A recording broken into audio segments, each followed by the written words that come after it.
Paz do Senhor Jesus Cristo seja com todos vocês. Hoje eu quero trazer uma palavra de instrução. Eu quero começar, estou lendo o livro de Provérbios e quero compartilhar com você, para que eu aprenda e possa ensinar e que você possa prosperar muitíssimo. Esse livro é riquíssimo. Esse livro é um livro de máximo de sabedoria, de ensinamento ético e de senso comum, acerca de como viver uma vida reta.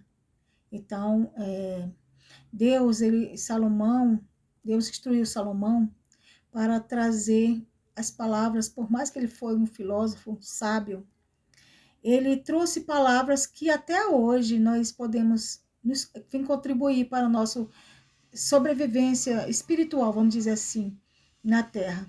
E natural também, porque tudo está ligado. Entre os céus e a terra há uma ligação. E que o homem que é sábio, que usa a sabedoria, ele vai bem, ele compreende melhor as instruções de Deus. Então eu quero trazer para você uma sabedoria do alto. Amém? Aqui diz assim, Provérbios 1, introdução e propósito. Provérbios de Salomão, filho de Davi, rei de Israel. Para se conhecer a sabedoria e a instrução, para se entender as palavras da prudência, para se receber a instrução do entendimento, a justiça, o juízo e a equidade. Para dar aos simples prudência e aos moços conhecimento e bom senso. Para o sábio ouvir e crescer em doutrina, e o entendimento adquirir sábios conselhos. Para entender os provérbios e sua interpretação, como também as palavras dos sábios e as suas proposições. Eu quero deixar até os 6, eu quero ir prosseguindo. Próximo que eu trarei é o 7. Então, vou até os 6. Quero fazer uma pequena explanação a respeito de Provérbios do 1 ao 6. É tremendo, maravilhoso. Tenho aprendido muito e quero te ensinar. Aqui fala a respeito da sabedoria, que para mim é a primordial, é a principal. Sem sabedoria, o homem não acerta o caminho do céu. Sem sabedoria, o homem não se achega a Deus. Sem sabedoria, o homem não consegue a revelação do alto e nem consegue o contato com o Espírito Santo. Porque é o princípio da sabedoria, né? O temor do Senhor é o princípio da sabedoria. Então, precisamos estar dentro disso. E diz assim, a sabedoria, no âmbito espiritual, é uma pessoa sábia. Vive de acordo com os mandamentos de Deus, aplicando com eficácia o seu conhecimento acerca de Deus. Então, claro que existem pessoas sábias, pessoas que já nascem com uma sabedoria bem explorada, vamos dizer assim, né? Que outros precisam aprender passo a passo, outros já sabem. Impressionante como já tem facilidade nas coisas. Também é uma sabedoria para as coisas, por exemplo, artesanato, leitura, né, escrever livros, muitas coisas as pessoas aprendem com facilidade e aplicam com facilidade, já outras têm mais dificuldades. Isso não quer dizer que é menos que o outro, é que cada pessoa tem o seu tempo, né? As Deus deu igual, é que cada um desenvolve como compreende. E aqui a sabedoria fala muito a respeito, né? Fala que a pessoa vive de acordo com os mandamentos de Deus. Então, nós temos que procurar entender a palavra, entender o mandamento e seguir. A sabedoria é a obediência, né? E aí fala também da instrução. A instrução indica a sabedoria.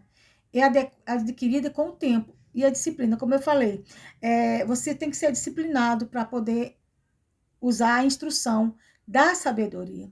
Você é instruído, ensinado e aplica, né? E é de acordo com cada um, como eu acabei de falar.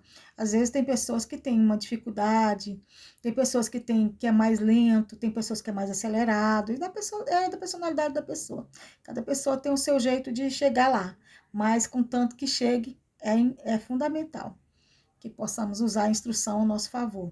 E quando aprendermos, ensinarmos, né? Instruir outras pessoas. É para isso que serve a instrução. A prudência, né? Ela é boa, mas ao mesmo tempo ela pode ser ruim. Depende, né? Porque ela tá unificada à astúcia. Ela é ingênua. é suscetível a boas e más influências. Tem pessoa que diz assim, fulano é astuciosa. E a palavra diz assim, ó, que nós devemos ser prudente como a serpente e manso como a pomba. Um exemplo, por exemplo, a serpente é prudente, mas ela é prudente para o mal. Ela tem prudência. Ela sabe a hora de dar o bote. É a prudência. Mas para fazer o que ela bem sabe fazer, né? Picar as pessoas e envenenar e matar, né? Mas é para aquela é a função dela. Mas a palavra traz para nós que a prudência é importante. Saber se colocar na hora certa, saber falar na hora certa, saber calar na hora certa, né? E se pôr, se colocar na hora certa, seja para que função seja. E de preferência para o bem, né? Mas a prudência ela pode ser levada para os dois lados.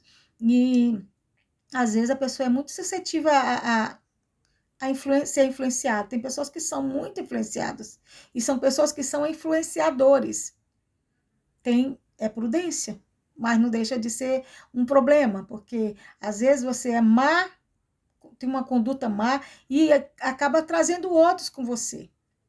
Então, a palavra de Deus nos ensina a prudência com a nossa boa conduta, que é espiritual, com a conduta da palavra de Deus, com a conduta daquilo que Deus deixou para nós, a bondade, os frutos do Espírito, a excelência de Deus, né?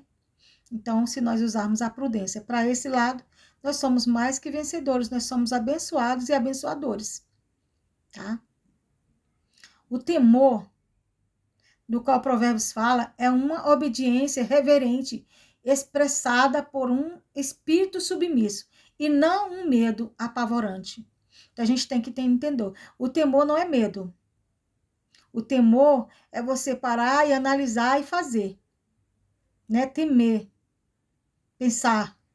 Às vezes alguém te oferece algo que não é certo, te chama para fazer algo que não é certo, e você teve temor. Você disse, não, se eu for, eu posso perder tudo. Se eu for, eu posso errar muito, não ter volta. E assim por diante. É temor. Temor é pensar duas vezes.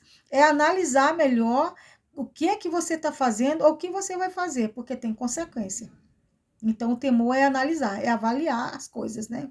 É pensar duas vezes. Aqui também fala sobre a loucura, né? Os loucos são deficientes em termos morais e não intelectuais. Então, às vezes a pessoa diz, essa pessoa é louca, mas por que você diz isso? Porque ela está fazendo algo que você não compreende, que você acha que está acima do normal, como diz o ditado popular, pulou o corguinho, né? Então, assim, aqui a palavra diz que louco é o que anda fora da presença de Deus, é o que sabe o que é certo, mas faz o errado. Esse é o tipo de louco que Deus fala, né? Então, deficiência. O louco é deficiente moral, não intelectual. Esse louco aqui que a Bíblia fala, não é aquele que tem loucura, que é diagnosticado loucura pelos médicos, não. Que não sabe o que faz, que não sabe o que diz, né? Que não tem noção. O louco aqui é aquele que faz sabendo o que está fazendo. Que faz, que deixa de servir a Deus sabendo que Deus é o único caminho do céu. Que deixa de adorar porque acha que já fez uma oração há um mês, já foi na igreja há um mês e não precisa mais falar com Deus. Então, essa pessoa, ela é diagnosticada louca aqui na palavra, porque ela não tem noção, quer dizer, ela tem, mas não quer ter noção de como ela está prejudicada e prejudicando pessoas, né? E Provérbio nos ensina a não sermos loucos. Buscar a loucura da cruz. Por quê? Porque a loucura da cruz só entende quem está dentro do espírito. Quem está fora não entende mesmo. Esse sim também se torna louco para o mundo, para as pessoas que não querem a cruz, que não querem compreender o que é a palavra de Deus. Do que eu estou falando? Da palavra, dos ensinamentos, da bondade de Deus, do que Salomão recebeu e transmitiu. Ele escreveu, olha, sinceramente, Provérbios é um livro de muito ensinamento bom. É uma palavra atrás da outra. É muita orientação. É uma orientação fabulosa, maravilhosa. Provérbios é extremamente glorioso. Muito bom. Então, aqui, para encerrar esta orientação, diz assim sobre os loucos. Em 1 Coríntios 2,14 diz: ora, o homem natural não compreende as coisas do Espírito de Deus, porque lhes parece loucura, e não pode entendê-las, porque elas se discernem espiritualmente. Veja só. Então, é o que eu falei. O homem natural não compreende. As coisas do espírito só compreende quem é espiritual. Então, já o homem espiritual, ele discerne bem tudo. E ele de ninguém é discernido. Ou seja, por isso que quando Jesus passar,